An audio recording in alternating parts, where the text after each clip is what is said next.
আমার এখনো মনে আছে যেদিন আমাকে ঘুম থেকে ছেড়ে দেওয়া হয়, আজকে খোলামেলা বলছি এগুলো, আস্তে আস্তে সবই বলে দেবো ইনশাল্লাহ। যেদিন আমাকে ছাড়া হয়েছে ওই দিন আমাকে বলা হয়েছিল যে আমি যদি ঘুমিয়েও থাকি তবু আমাকে ঘুমের মধ্যেও মনিটর করার জন্য মানুষ থাকবে। রাস্তাঘাটে যাওয়া তো বহুত দূরের কথা, বয়ান দেওয়া তো বহুত দূরের কথা, মাহফিল করা তো বহুত দূরের কথা, দাওয়াতের কাজ করা বহুত দূরের কথা, মিম্বরে দাঁড়ানো বহুত দূরের কথা। তুমি আমাদের চোখের মধ্যে থাকবা যখন তুমি ঘুমের মধ্যে থাকবা। তো এটা আমরা তখন শিখেছি যে মানুষের প্রাইভেট লাইফ বলতে কিছু বাকি রাখে নাই তারা। আপনি ফোন নিয়ে যা করতেছেন এভরিথিং তারা মনিটর করতে পারে, এভরিথিং। কাকে মেসেজ করতেছেন, অনেক ভাই তখন আমার সাথে দেখা করতে আসলে আমরা ইগনোর করতাম তার ভালোর জন্যই, বিকজ সে বিপদে পড়বে আমার সাথে দেখা করতে আসলে। এবং আপনি যেটা বলবেন সে বলার জায়গাটা আপনাকে দেওয়া হয় নাই, রাখা হয় নাই, আপনি ট্রিগারের সামনে আছেন। তো আল্লাহ পাকের সন্তুষ্টির জন্য কথা শুনেছি, অনেক সহ্য করেছি, মেনে নিয়েছি, গালি মন্দও খেয়েছি। আর এটাকে সুন্দর করে নাটক সাজানো হয়েছিল যে পারিবারিক কলহের কারণে আত্মগোপনে চলে গেছে। তো পারিবারিক কলহের কারণে আত্মগোপনে আমার সাথে আরো 4 জন কিভাবে গেল, আমার গাড়িও বা কিভাবে গেল। আর বাংলাদেশের গোয়েন্দা সংস্থার হেডকোয়ার্টারে আমার লাস্ট লোকেশন কিভাবে পাওয়া যায়, ম্যাপ কিভাবে ট্রেস হয়। আমাদের আখেরি নবী মুহাম্মদ সাল্লাল্লাহু আলাইহি ওয়াসাল্লামের উম্মাহর ডেফিনেশনটা অনেক ব্যাপক। উম্মাহ বলতে তো আমাদের পুরো মুসলিম উম্মাহকে বোঝানো হয়। আমরা পুনর্গঠন চাচ্ছি কোন জায়গার, পুরো মুসলিম উম্মাহর, নাকি শুধু বাংলাদেশের, নাকি বাংলাদেশ সহ ভারতীয় উপমহাদেশের, নাকি মধ্যপ্রাচ্যের, না পুরো বিশ্বের? এখানে উম্মাহ কনসেপ্টটা অনেক অনেক ডিপ, অনেক ব্যাপক, অনেক গভীর। আর সত্যি কথা বলতে পুরো উম্মাহর ইসলাহ, পুরো উম্মাহর সংশোধন এখন ব্যক্তির উপর এককভাবে ফলাফলযোগ্য নয়। এটা পুরো উম্মাহ কেন্দ্রিক যেহেতু ফিকির, অতএব উম্মার প্রত্যেকটা জায়গার মানুষদেরকেই এই ফিকিরটা করতে হবে।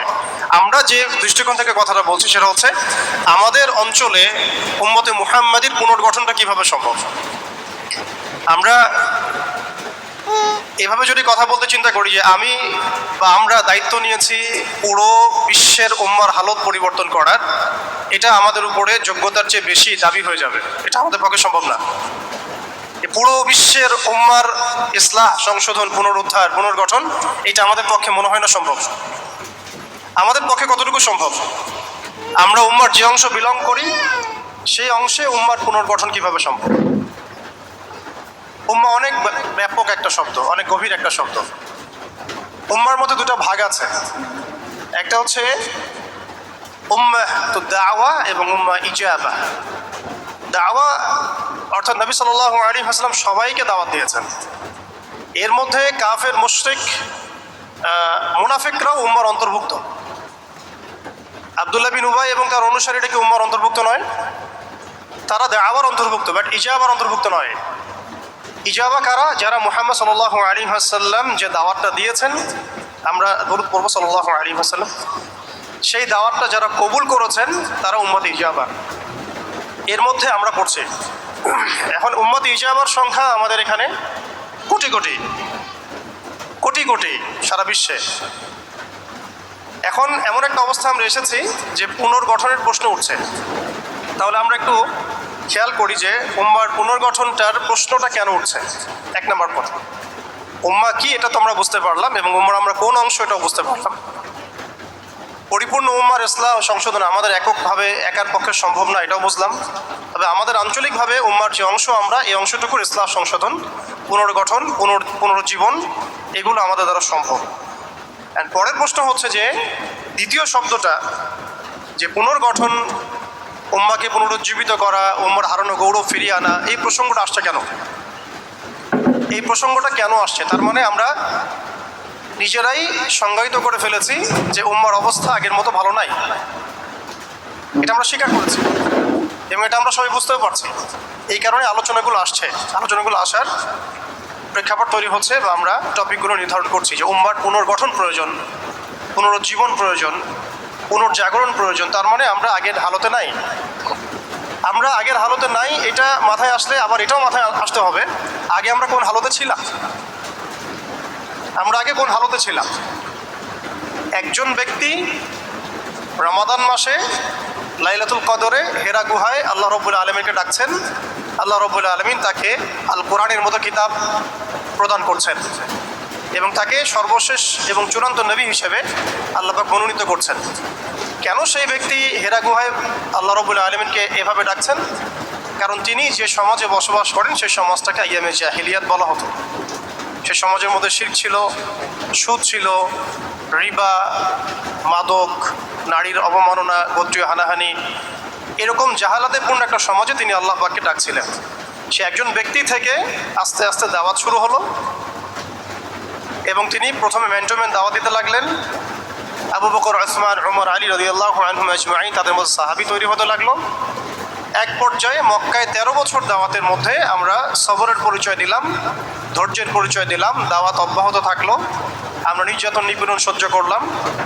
এক পর্যায়ে আমরা হিজরত করলাম, প্রথমে আবিসিনিয়ায়, কখনো তায়েফে, এক পর্যায়ে মদিনায় গিয়ে ইসলামী রাষ্ট্র কায়েম হলো। আমরা জিহাদ এবং দাওয়াতের মধ্য দিয়ে আস্তে আস্তে মদিনাকে বেস করে বদর, উহুদ, খন্দক, মৌজা, তাবুক এইসব সিঁড়ি পেরিয়ে মক্কা বিজয় পর্যন্ত আসলাম। মক্কা বিজয় পর্যন্ত আসার পরে আমরা দেখলাম যে আইয়ামে জাহিলিয়াতের কোনো জাহালাত মক্কার মধ্যে নাই। যেই মক্কা আমরা ছেড়ে গিয়েছিলাম 23 বছরের ব্যবধানে আমরা দেখলাম সেই মক্কা আইয়ামে জাহিলিয়াত মুক্ত হলো। শুধু তাই নয়, সেখানে কোনো শিরক থাকলো না, কোনো রিবা থাকলো না, কোনো মাদক থাকলো না, কোনো নারীর অবমাননা থাকলো না, গোত্রীয় হানাহানি থাকলো না।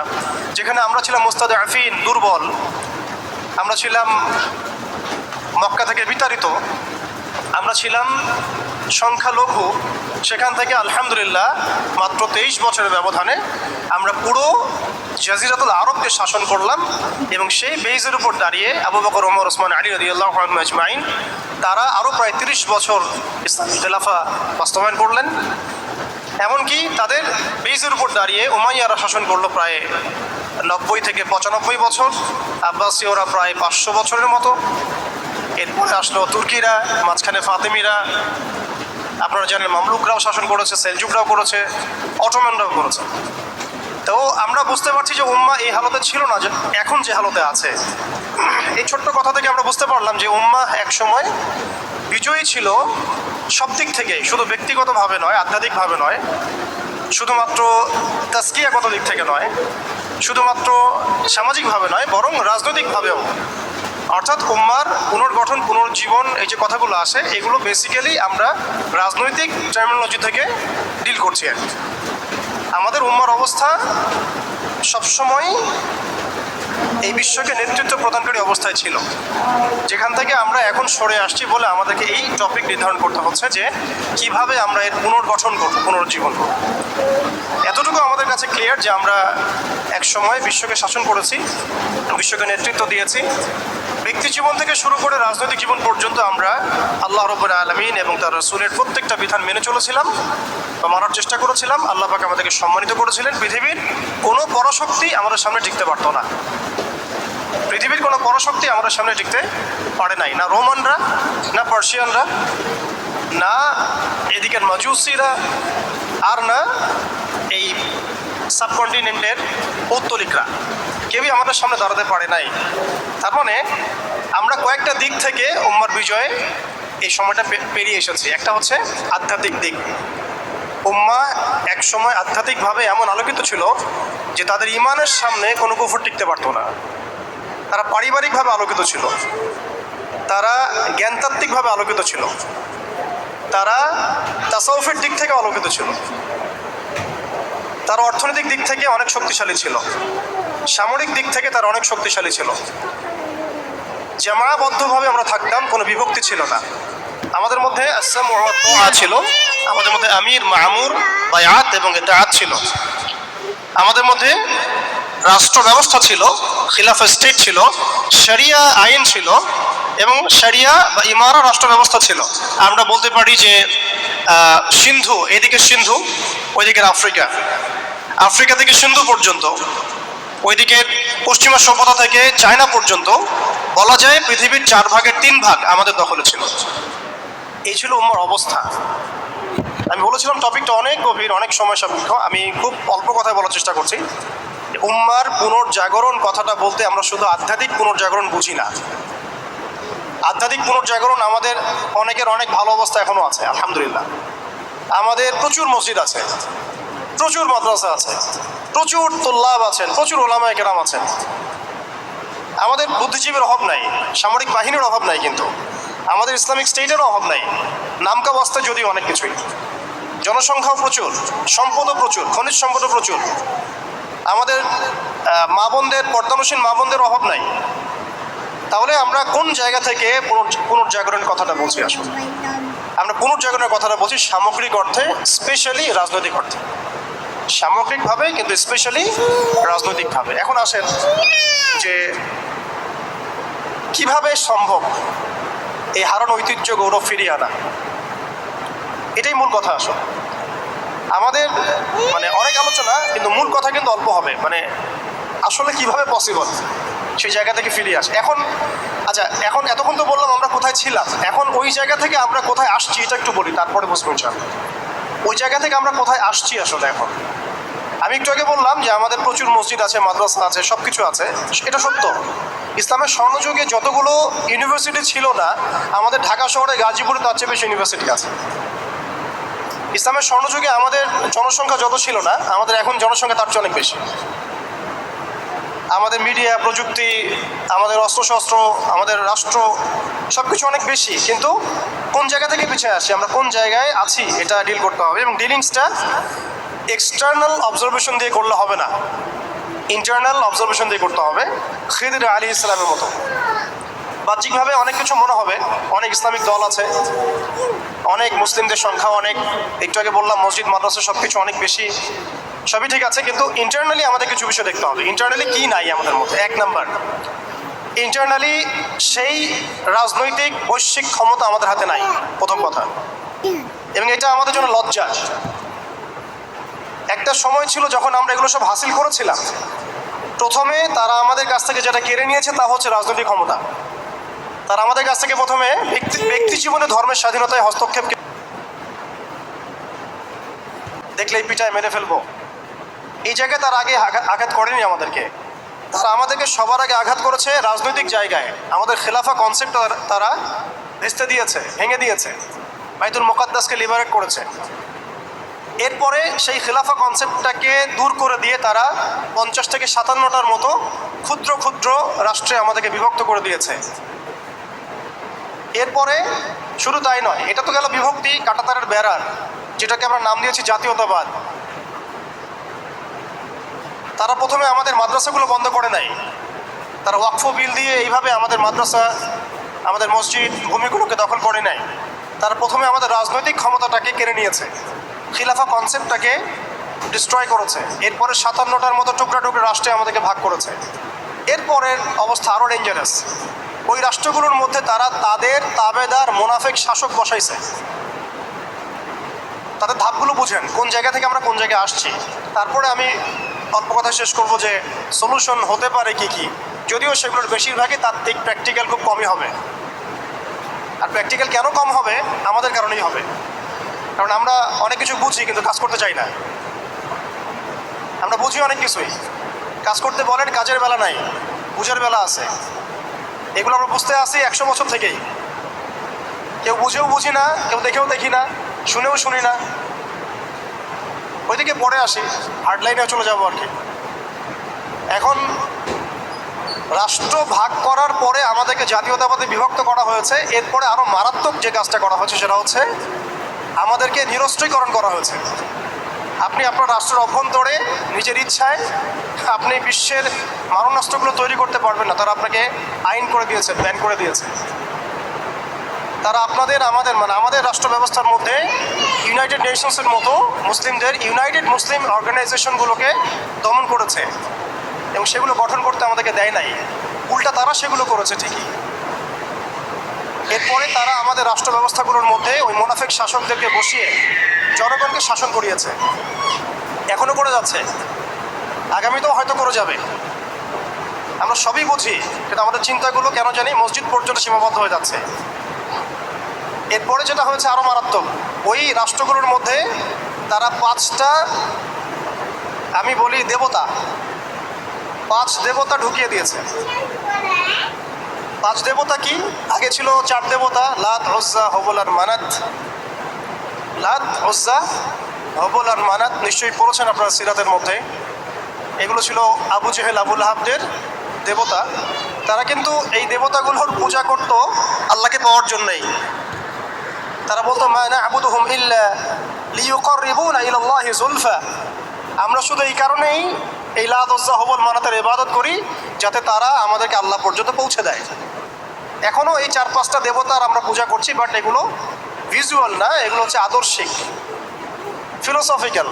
যেমন একটা হচ্ছে ডেমোক্রেসি, নিতে পারবেন অনেকে কথাটা, যে ডেমোক্রেসি একটা দেবতা হয়ে গেছে এখন, ইনভিজিবল দেবতা। এটা একটা দেবতা হয়ে গেছে, কি দাড়িওয়ালা কি টুপিওয়ালা সবাই পূজা করতেছে। সুবহানাল্লাহ, মানে অবাক হয়ে যাবেন। রিপোর্ট করছে টিভিতে, আপনারা কি চান, এই গভর্নমেন্ট কয় বছর থাক, এই গভর্নমেন্ট কয় বছর থাক, আপনি কি ইলেকশন চান, আপনি কি চান না?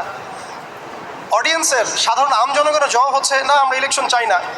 ইলেকশন দিয়ে কি হয়, খালি এক জালেম যে আরেক জালেম আসে, আমরা এইসব ইলেকশন চাই না। আমরা চাই ভালো কোনো সরকারি ব্যবস্থায় থেকে যাক আরও 10 বছর। মানে সবচেয়ে ভালো যে চিন্তাটা তাদের, সেটাও গণতন্ত্রের বাইরে যেতে পারে না। সরি, সবচেয়ে ভালো তাদের ইনসাফপূর্ণ যে চিন্তাটা মাথা থেকে আসে, সেইটাও এই দেবতাগুলোর বাইরে যেতে পারে না। ওই পূজার মধ্যেই চিন্তা, আমরা চাই এরকম একটা গভর্নমেন্ট আসুক, এই পদ্ধতি থাক এবং আরও 10 বছর তারা দেশ চালাক। মানে ইসলামে যে আল্লাহ প্রদত্ত একটা রাষ্ট্র ব্যবস্থা আছে, একটা ইসলামী শাসন ব্যবস্থা আছে, এই কনসেপ্টটাই নাই।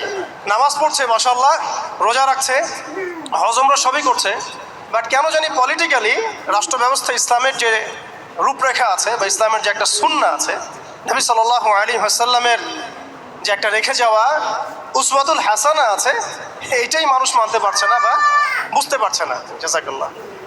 আপনারা অবচেতন শব্দটার সাথে পরিচিত কিনা? একটা হচ্ছে আমরা জেনে বুঝে একটা কাজ করি, একটা হচ্ছে না জেনেও করি অবচেতন মনে। তো এটা একটা দেবতা, ডেমোক্রেসি একটা দেবতার নাম, যেটার পূজা করছে এখন মানুষ সারা ওয়ার্ল্ডে। আরেকটা হচ্ছে এইথিজম, নাস্তিকতা। আরেকটা হচ্ছে, আমি লিখছিলাম সকালবেলা, একটা শব্দ বের হয়েছে আর কি লিখতে লিখতে। একটা হচ্ছে ডেমোক্রেসি, একটা এইথিজম, একটা ন্যাশনালিজম, একটা কমিউনিজম, আর একটা হচ্ছে সেকুলারিজম। 5টা শব্দ বললাম আর কি।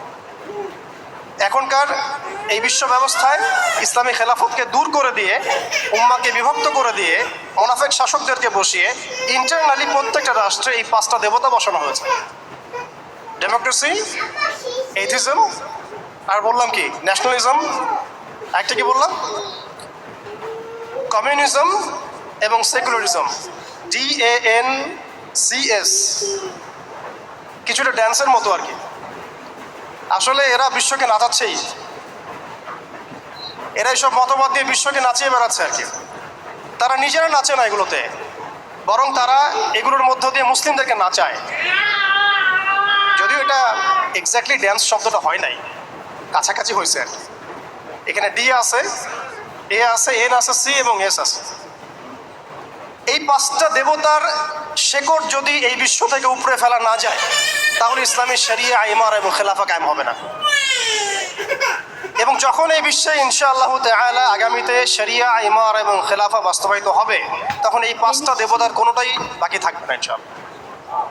এই নাপাকিগুলো থেকে পবিত্র না হয়ে বা পবিত্রতা হাসিল না করে আপনি আমি যতই একটা গ্লাসের মধ্যে মধু ঢালি, আর আপনি দুধ ঢালেন, আর কোনো শরবত ঢালেন, ওই গ্লাসটাই নাপাক।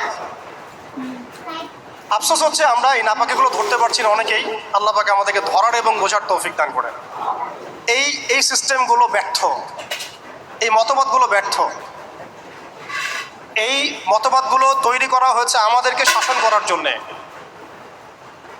এই মতবাদগুলো আমাদেরকে গিলানো হয়েছে আমাদেরকে ডমিনেট করার জন্যে, আমাদেরকে পশ্চিমাদের দাস বানানোর জন্যে, জায়নিস্টদের দাস বানানোর জন্যে, IMF এর কাছে লোনের হাত পাতার জন্যে, কোনো ডিসিশন নেওয়ার আগে, রাষ্ট্রের কোনো ডিসিশন নেওয়ার আগে ইউনাইটেড নেশনসের কাছে এই ভিক্ষার ঝুলি পেতে দেওয়ার জন্যে, আমাদের চোখের সামনে আমাদের ভাই বোনদেরকে নির্মমভাবে হত্যা করলেও আমরা টু শব্দ করতে পারবো না এই জন্যে। ইভেন আমাদের দেশের 99% মানুষও যদি শরিয়া চায়, তবুও রাষ্ট্র ব্যবস্থা এটা চাইবে না, কারণ রাষ্ট্র ব্যবস্থা এই তন্ত্রমন্ত্রগুলো দ্বারা দীক্ষিত। এর মধ্যে আরও আছে মানবরচিত সংবিধান, আরও আছে মানবরচিত বিচার ব্যবস্থা, আরও আছে আল্লাহর হালালকে হারাম করে ফেলা, আল্লাহর হারামকে হালাল করে নেওয়া। পুরো একটা তাগুতি এবং কুফরি সিস্টেম আমাদেরকে দেওয়া হয়েছে। কোন জায়গা থেকে? খেলাফা অ্যাবলিশ করার পর থেকে। আমরা কোথায় ছিলাম এটা আমাদেরকে বুঝতে হবে। এখনকার প্রবলেম কি সেটাও বুঝতে হবে, ক্রাইসিসগুলো, তারপরে আসতে হবে সলিউশন কোথায়। এগুলো ক্রাইসিস। তারপরে ডেমোক্রেসি দিয়ে কি করা হচ্ছে এটা আপনারা অনেকে জানেন, কিন্তু অনেকে আবার বুঝেনও না। এটা দিয়ে আল্লাহর হালালকে হারাম করা যায়, আল্লাহর হারামকে হালাল করা যায়। এটা দিয়ে আল্লাহর জমিনে মানুষের শাসন কায়েম করা যায়। তাহলে এই তন্ত্রমন্ত্রগুলো দেওয়া হয়েছে আমাদেরকে তাদের দাস বানানোর জন্যে, তাদেরকে আমাদের অধীনে আনার জন্য নয়। এই জিনিসটা আমরা বুঝতে অনেক সময় ভুল করেছি, এখনও ভুল করছি। আমি খালি প্রশ্ন করতে চাই যে আর কতদিন ভুল করব আমরা? আল্লাহ পাক আমাদের চোখ খুলে দেন, মনের চোখ। আল্লাহ পাক আমাদের কলবের চোখ খুলে দেন। আপনি 20টা আসন পাইতে পারেন হাইয়েস্ট, 5টা আসন পাইতে পারেন হাইয়েস্ট, ওখানেও আপনি দাস হয়ে থাকবেন। আপনি 20টা আসন নিয়ে পার্লামেন্টে দাস হয়ে থাকবেন। 20টা আসন নিয়ে আপনি বলতে পারবেন না যে এটা হালাল, এটা হারাম, এটা জায়েজ, এটা না জায়েজ, এটা করতে হবে, এটা করতে হবে না।